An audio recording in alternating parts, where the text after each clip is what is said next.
खबर आपको देंगे। गवादर में दहशत गर्दों की मौजूदगी की इत्तला पर सिक्योरिटी फोर्सेस के ऑपरेशन के दौरान फायरिंग का तबादला हुआ है। फायरिंग के तबादले में एक दहशत गर्द हलाक और 3 जख्मी हो गए हैं। मज़ीद तफसीलात हासिल करेंगे डॉन न्यूज़ के ब्यूरो चीफ इस्लामाबाद इफ्तिखार शिराज से। इफ्तिखार साहब, बताइएगा क्या तफसीलात हैं इस ऑपरेशन से मुतालिक, क्या अब भी ऑपरेशन जारी है?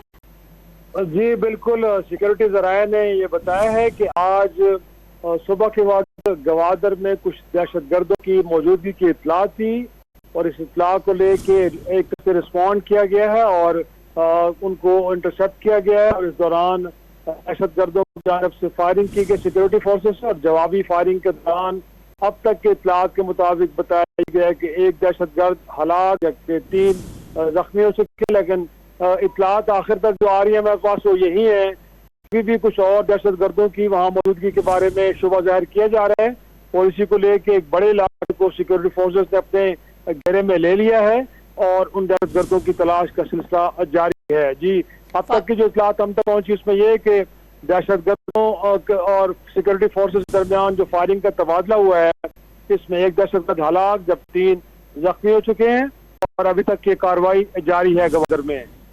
फायरिंग के तबादले में एक दहशत गर्द हलाक और 3 जख्मी हो चुके हैं जबकि सर्च ऑपरेशन ताहाल जारी है। तफसीलात बता रहे थे इफ्तिखार शिराजी। आप बहुत शुक्रिया आपका।